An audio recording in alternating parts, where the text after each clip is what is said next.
You are now tuned in to the One Man Show. Sit back, relax, and enjoy.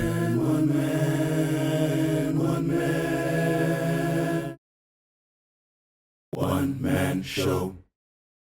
You are watching the One Man Show. Ooh, One Man Show. You are watching the One Man Show.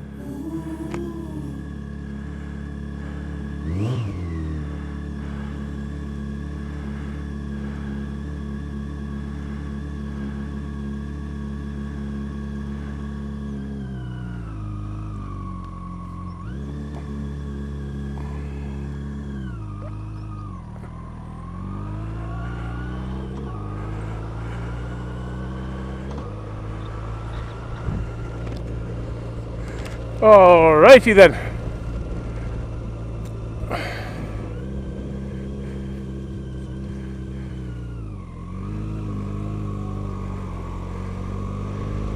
Let's go and have a womble.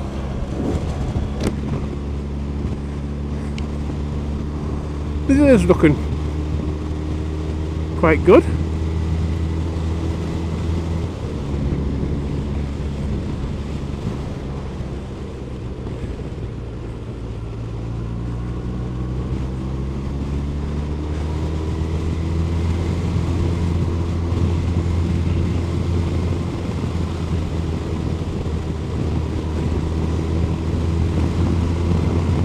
We'll see exactly what it's like when we get to the top, as we head our way down to Kirby Steven. We're going in a little bit of a different direction today.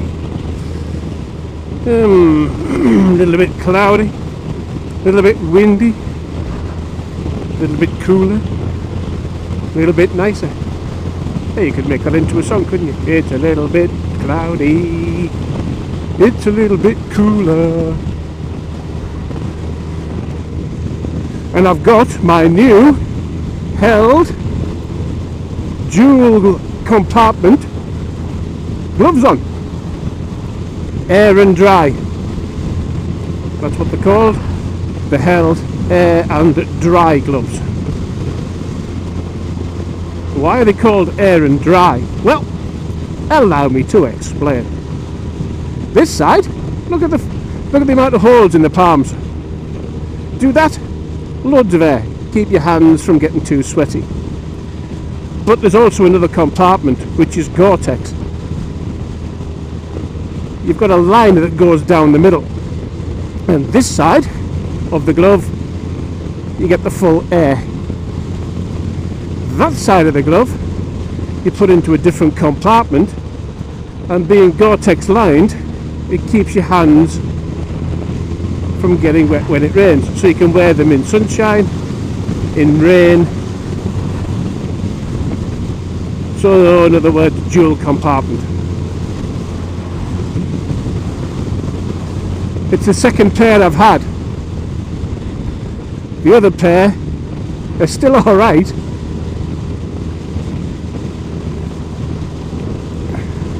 but I fancied a new pair. You know what we're like, don't you? Gotta get myself a new pair of stuff for my bike. Looks like it's raining over there. Considering it said it wasn't going to rain today. However, the BBC weather forecast, if it says it's sunny, best get your snowshoes out. How can an organisation like the BBC weather, millions and millions and millions of pounds are spent on radars and on staff following the radars to forecast the weather, how can they get it so wrong so often? And it's not just me that says that. I was down in Wales a couple of weeks ago, and apparently the Welsh Tourist Board sent a letter into the BBC saying, don't you realise your weather forecast ruins people's livelihoods?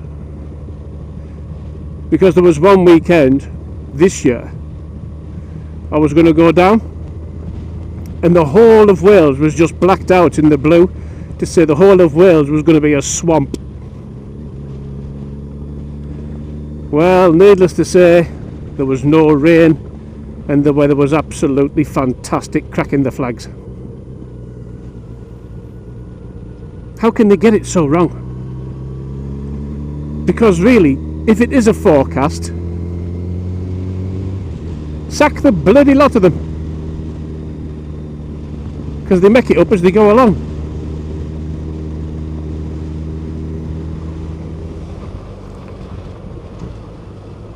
And we enter the exciting part of Kirby Steven.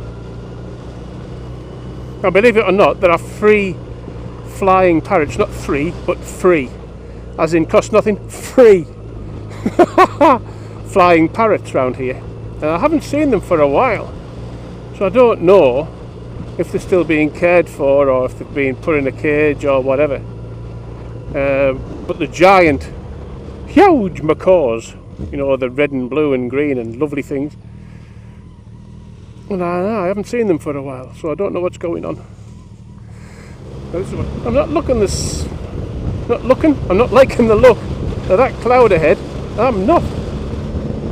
But skin's waterproof, so we'll go and have a closer look. So here we are, climbing out of Kirby Steven. I'm going to pull up on the side and give you a view back over.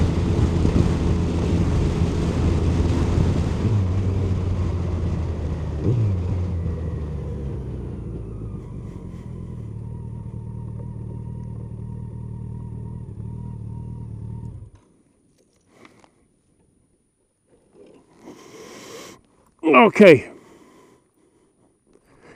right in the far distance, first part that you're seeing,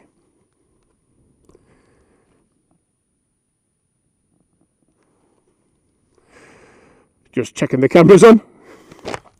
The first part that you'll see is round Haweswater, and that's the first set of hills over there. Looking left, that's Wild Boar Fell, and that takes you all the way down to Hawes. So down on the bottom there, the road goes along, it takes you all into Hawes, following that way. We're going on the road to Reeth. And over there is Wild Boar Fell, and that's where, reputedly, the last wild boar in England was killed.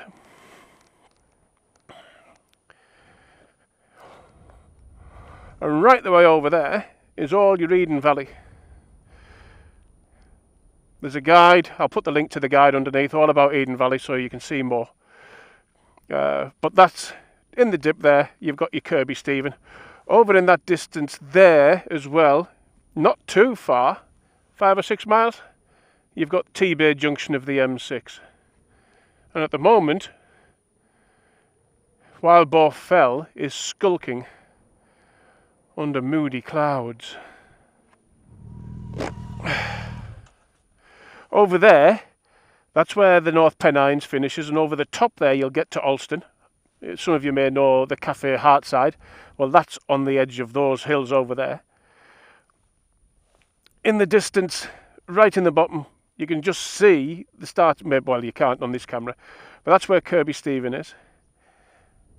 Right in the distance, where the mountains come down, it goes zip-de-doop, zip-de-doop. That's Penrith. Over there, you've got Haweswater,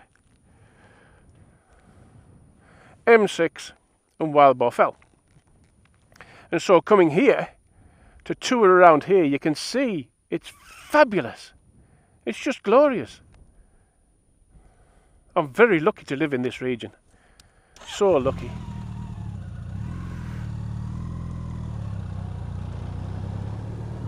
Yeah, it's raining quite a bit now.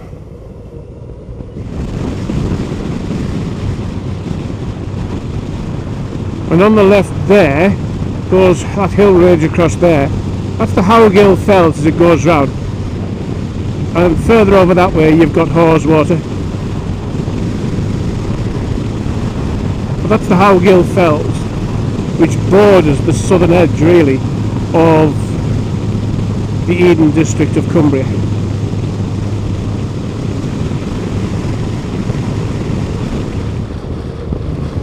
Now, as you can probably gather, all around here in days gone by, the main form of employment was agriculture, farming.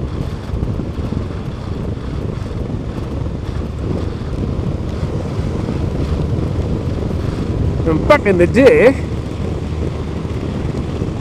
you didn't really have places where schools as we know today.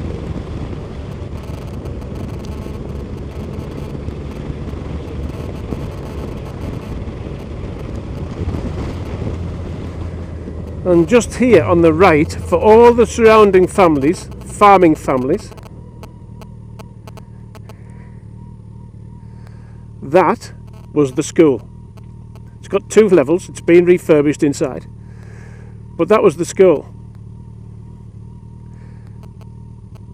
What a great place for the kids to come. It must have been fabulous in the summer, outside learning stuff, reading and writing arithmetic, all to the tune of a big fat stick. My God, that rhyme. How come I've remembered that? That's nuts. Reading and writing arithmetic, all to the tune of a big fat stick.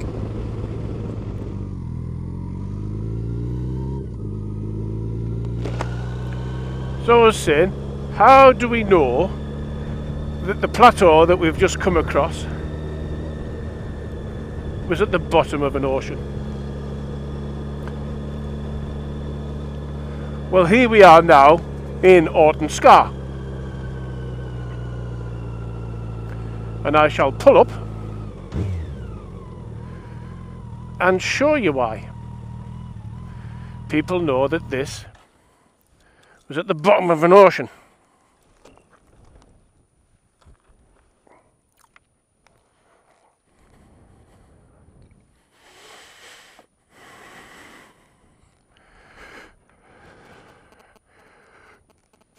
We know because this rock formation here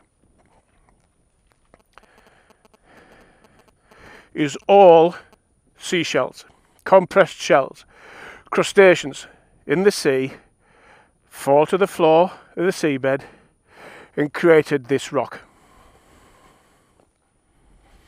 So this was all once something swimming about in the sea. And because this is here, that's how they know. Now you can see, because it's hard rock, it's been formed into hard rock, that the surrounding earth has been worn away, which is why it sticks out.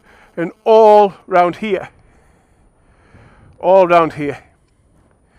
or less as far as the eye can see, it's all where the seabed was created through the crustaceans. Now over the hill here, right along there, you can see the scar there, Orton Scar. Over the other side, you've got Aspy Scar. So all of this region. Now the other area that has this is down at Malham, right down near Skipton. You've got another formation which is a little bit more dramatic than this.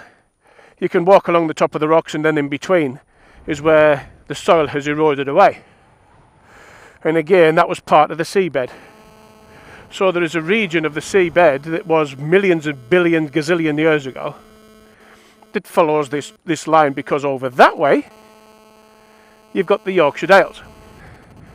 All of that there, that's the Howgill Fells that we've been round, and that is a rain cloud that the BBC said wasn't going to happen. So that's why Orton Scar Cafe, Orton Scar, and then you've got Aspy Scar that way. And that in front there, that's the North Pennines.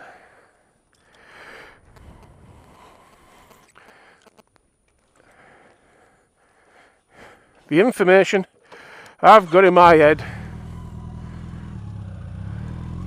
I could become the new David Attenborough combined with the Michael Palin of the travel world.